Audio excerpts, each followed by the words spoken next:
осорхонаи адабии муҳаммадҷон раҳимӣ яке аз ҳамон осорхонаҳои чоргонаи муттаҳидаи адабии ёдгории Институти забон ва адабиёти ба номи Абу Абдуллоҳи Рӯдакии Академияи илмҳои Ҷумҳурии Тоҷикистон буда воқеъ аст дар ноҳияи Исмоили Сомонӣ, хиёбони Рӯдакии 33. ворид гардидем ба дохили осорхонаи адабии муҳаммадҷон раҳимӣ. Чизи муҳимро қайд кардан дар кор аст ки осорхонаи адабии муҳаммадҷон раҳимӣ каме тағйиротро дидааст, чунки пештар воқеъ буд дар хиёбони Рӯдакӣ 56 ҳуҷраи 8. вақте ки бино бартараф гардид ва осорхона кӯчонида шуд ба бинои дохили саҳни ҳавлии Академияи фанҳои Ҷумҳурии Тоҷикистон ва аз хона-музей ном гирифт осорхонаи адабӣ, чунки осорхонаи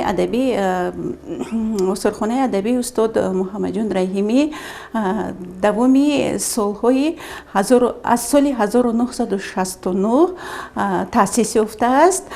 муддати тӯлонӣ зиёда аз 35 сол устод Муҳаммадҷон раҳимӣ дар он музей-квартира, яъне хона-музее ки зиндагӣ мекарданд ва он бартараф гардид ва баъдан вақте ки инҷа кӯчонида шуд, аз 10 апрели соли 2018 ном гирифт осорхонаи адабӣ. хуб дар осорхона аслан осорхона аз роҳрав ва 4 толор иборат аст. ҳар як толор ба худ ном дорад ва маводҳои зарурӣ дар он толорҳо ҷой дода шудааст. толори якуми ҳуҷраи кории кормандон буда аслан ин ба қисми ҳамун кормандон дахл дорад. ҳуҷраи дуюм ин мероси адабӣ, ҳуҷраи сеюм китобхона ва ҳуҷраи чорум ин ашёҳои шахсии худи устод Муҳаммадҷон раҳимӣ мебошад. чӣ тавре ки қайд кардем, мана осорхона аз оғоз мегардад аз роҳрав. манаме роҳрав вақте ки меҳмонони азизи мо вориди осорхона мегарданд, хеле маводҳои ҷолибро мо дар ин ҷо қайд карда мондагӣ ҳастем бо забони тоҷикӣ ва русӣ.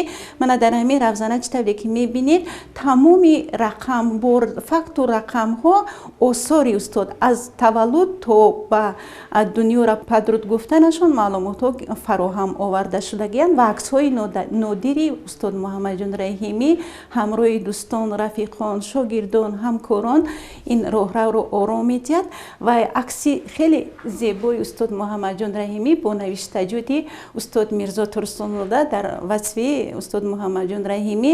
ва чизи хеле ҷолиб дар ин роҳрав ҳамин аст ки вақте ки меҳмонони мо аз осорхона дидан менамоянд, ҳатман нуқтаи назари хешро дар ҳамин китоби фикру мулоҳизот қайд менамоянд, ки инро аз шумо ҳам хоҳиш менамоем, чунки инҷа меҳмонони мо хеле суханҳои беҳтаринро қайд менамоянд. хуб, мо ҳозир вориди китобхона мегардем, аз китобхона дидан мекунем, боз ба толорҳои дигар мегузарем.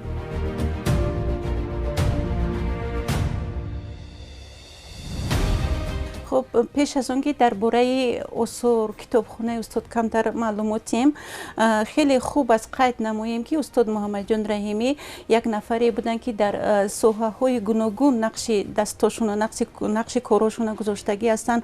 اگر میگوییم که شاعری زبردست بودند، شاعری معاصری توجیک، آموزگار، روزنامه‌نگار، پوبلیسیست و غیر از این یک نفری بودن که من همینجا یک شهادت دلیل گفتگوی ما همین است که با تیپی مردمی خیلی شوق و رغبت زیاد داشتند و خود هم بعضی داروها رو آماده می‌کردند و از روی بعضی کتاب‌هایی که در اینجا محفوظ است معلوم می‌گردد که اون کس از ادبیات‌هایی که دایر به علم طب هستند خیلی خوب ثمرناک استفاده می‌بردند.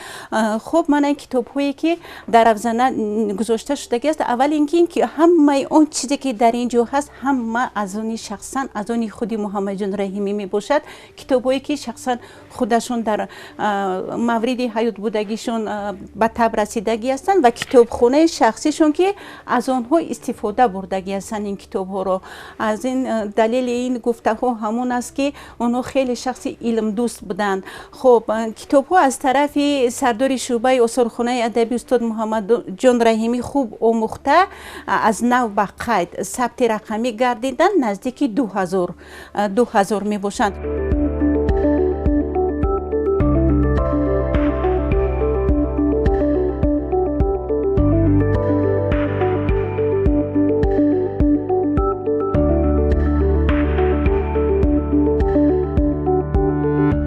инҷода мана албомҳое ки мебинед ин давраҳои шӯравӣ солҳои 1945 ин ҳамун давраи айёме ки устод муҳаммадҷон раҳимӣ зиндагӣ мекарданд, кору фаъолият мекарданд дар шаҳри Душанбе.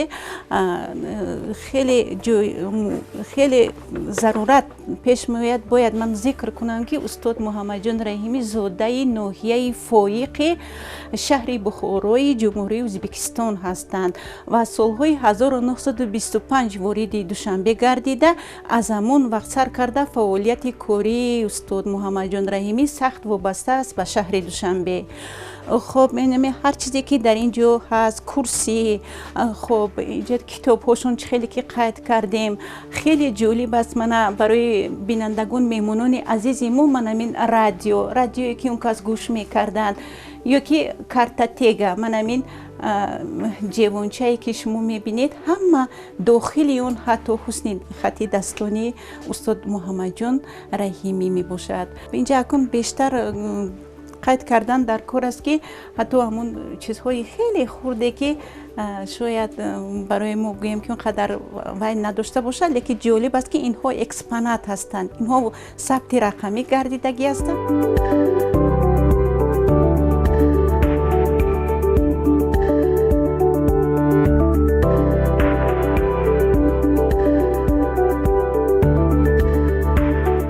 وارد می‌گردیم به تالاری دوم میراث ادبی استاد محمدجان رحیمی از سال‌های 1925 این طرف علاقه شروع کردن به ایجاد نمودن شعرها و اینجا مجموعه شعرهای استاد محمدجان رحیمی که طول سال‌های گوناگون به تب رسیدگی هستند و نخستین شعری که استاد محمدجان رحیمی رو به عرصه ادبیات واری کرد و خیلی مشهور کرد، یعنی شعر تیلا کمران گفتنی شعر هست.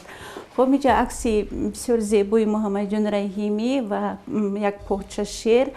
استاد محمدجان رحیمی در ژانرهای گوناگون لیریکی ایجاد کردگی هستند، در مثنوی، قطعه، رباعی، غزل و همین گونه یک بسیار اشعاری خیلی جذاب داشتند که بر متن شعرهای استاد محمدجان رحیمی حافظان نامدار آهنگ بسته می سراییدند. از جمله اینجا یک شعر مشهور است، عاشق دختری محپوره شدم.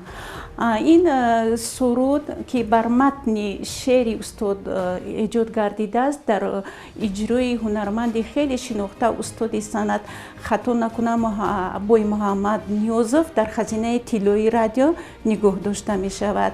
خب در این تالار اکنون بسیار صورت‌های نادر هست. استاد رحیمی هنگامی کار، هنگامی با رفیقان، با نزدیکان، پارچه‌های شعری استاد، مجموعه‌ها همه در همین روزنه‌ها گردآوری شدگی هستند و اینجا خیلی جالب همین است که من این موادهای خیلی خرد، حتی مثلا ساعت دستی، من این چیزهایی که از دستی اون کس باقی موندگی هستند همچون یک اکسپانات نادر به قید گرفته شده منظور بینندگان میگردد. خب استاد محمدجان رحیمی نفری بودند که باری دیگر تکرارم شد در جبهه‌های گوناگون علم و مدنیت و فرهنگ ملتی ما خدمت ارزنده کردگی هستند. از سال 1953 مدت کاتب یکم اتفاق نویسندگان شده خدمت کردگی هستند. طول 10 سال سروری لیتفوند فوند ادبی را به عهده گرفتگی هستند. انمی حجت‌های شخصی دلیلی همون گفته‌ها هستند که در حقیقت استاد در ساحه‌های گوناگون کار و فعالیت کردگی هستند. من این مکافات‌هایی که واقعاً هم در روزانه نگاه داشته می‌شوند، این 2 مراتب بیرق سرخی مهنت، علوچه فرهنگ، کارمند خدمت نشان داده و 10 افتخارنامه‌های پرزیدیوم سوویت عالی ریسپوبلیکای سوویتی سوسیالیستی تاجیکستان را در بر می‌گیرند.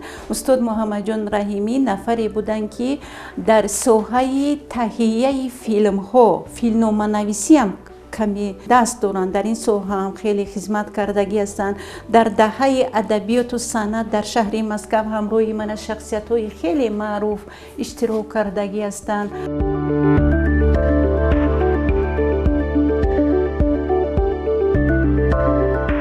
استاد муҳаммадҷон раҳимӣ ваҳобович.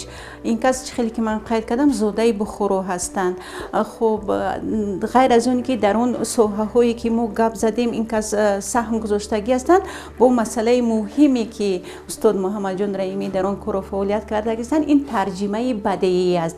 یعنی با ترجمه بدیعی مشغول بودند. از جمله اثرهای ادیبان روس، از جمله الکساندر سرگیویچ پوشکین یک اثری خیلی مشهور دارند، فواره باغچه سرای. همون ترجمه رو با قلم استاد محمدجان رحیمی تعلق دارد.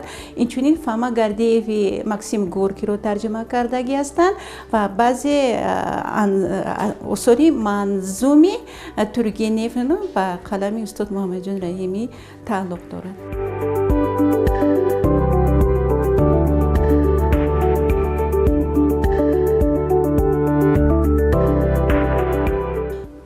ما در حجره چهارم قرار داریم. در اینجا اشیاءهای شخصی استاد محمدجان رحیمی گردآوری شدگی هستند. خیلی جالب است که از سال 1968 وفات کردگی هستند. سال 1969 علاقه به مناسبت 70 سالگی استاد осорхонаи ادبی تأسیس یافتگی است.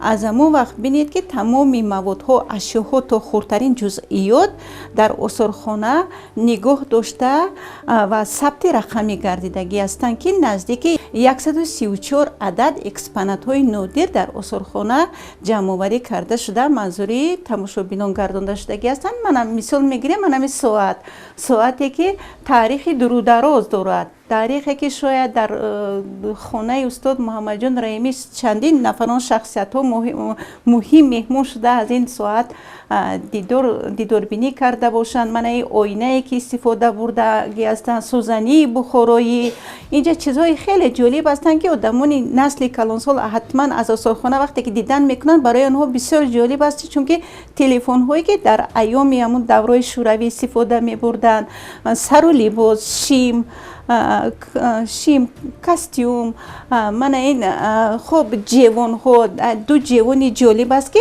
یکی جوانی سفید، یکی جوانی من زرد شکل.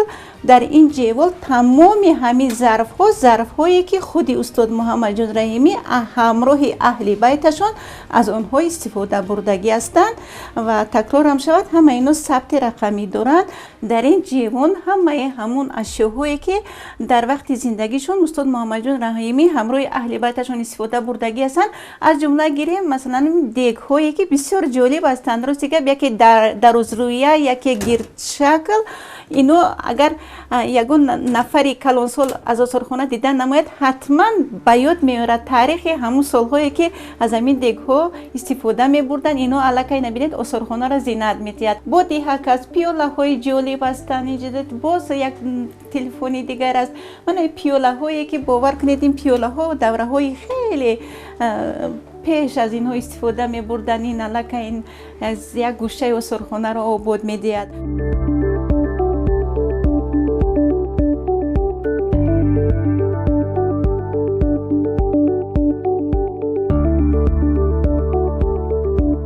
گوشه دیگری осорхона رو من یک جوانی آرایش میدهد که عکس خانوادگی است. اینجا البوم هایی که یک 4 تا البوم هست از همون دوره های استاد محمدجان رحیمی، فعالیت کاریشون و با رفیقان و دوستان و خانواده. این البوم ها برای تماشا اینجا گذاشته شدگی است. اینجا یک ساعت است بودینیک این هر صبح استاد محمدجان رحیمی رو از خواب بیدار میکرد. این اکنون یک اکسپونات خیلی نادر در осорхона نگاه داشته می شود. خب اینجا در روزنه ها